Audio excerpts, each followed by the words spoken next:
Mr. Chong Ki-hyung.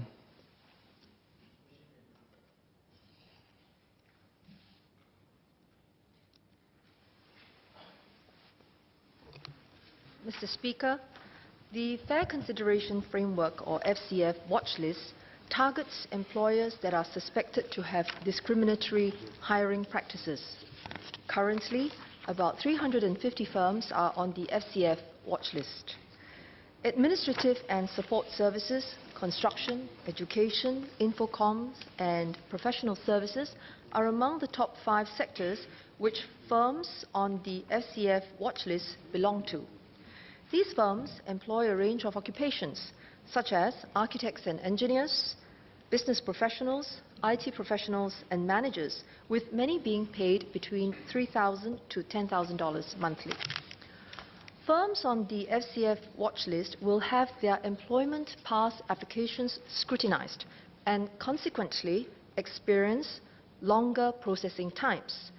The Tripartite Alliance for Fair and Progressive Employment Practices, or TAFEP, also engages these firms to offer assistance to improve their hiring practices.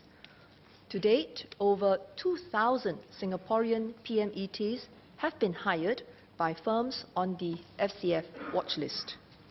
At the other end of the spectrum, we recognize employers with exemplary HR practices as our human capital partners.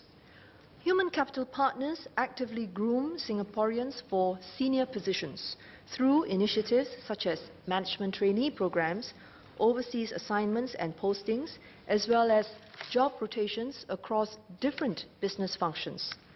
As a result, human capital partners have a healthy local workforce share at all levels, including at senior levels. Additionally, the Skills Future Leadership Development Initiative, or LDI, supports employers in developing the next generation of Singaporean leaders. Through the program, Singaporeans will acquire leadership competencies and critical experiences to take on senior positions. Mr. Patrick Tay.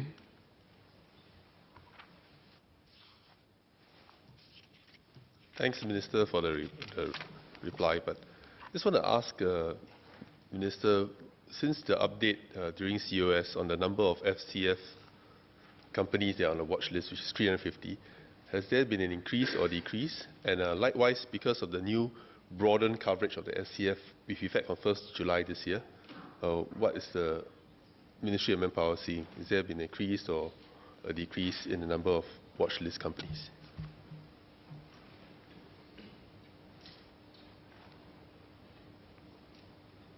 Mr. Speaker, the number of companies on the watch list is largely stable. We continue to work with each one of them to improve their hiring practices.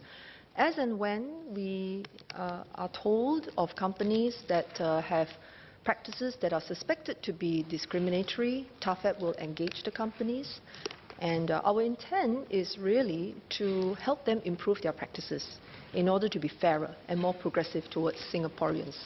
So the number that we work with is not a fixed target, but it does give an indication of the intensity of the effort that we are applying. The question which the member asked relates to the advertising requirement under the Fair Consideration Framework. We have expanded the requirement so that more companies that employ employment pass holders have to make known the jobs that they are seeking candidates for.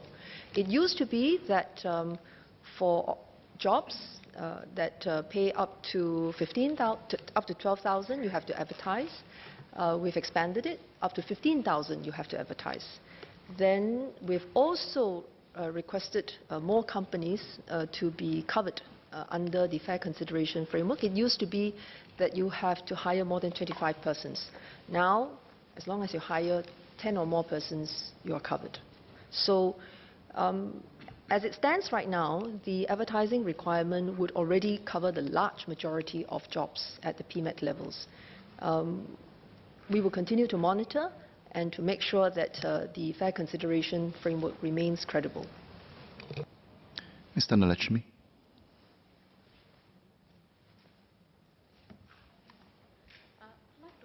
Minister, a follow-up question on those companies on FCF watch list.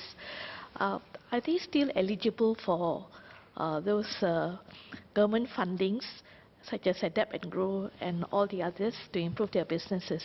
Are they still eligible for those kind of fundings, to apply for those kind of fundings? Thank you.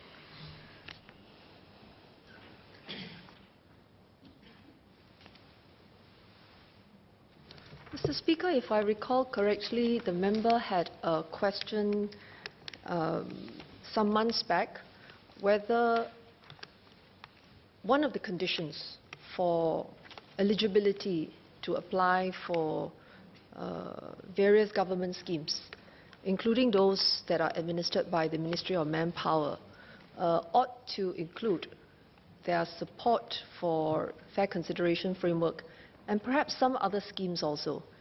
I think we try not to conflict the two. Whilst these firms may be on the watch list, and we are working with them to improve their hiring practices, in the meantime, they are also still employers of Singaporeans. And we don't want to unfairly penalize their Singapore employees whilst they are going through this process. If the scheme is beneficial to the companies, if the scheme can benefit our citizens, I don't see why we should prevent them from doing so. Having said that, generally speaking, if the firms are on the watch list, I think they have multiple issues. And it's not quite so likely that they are at the same time looking at application to the other schemes to support various human resource initiatives.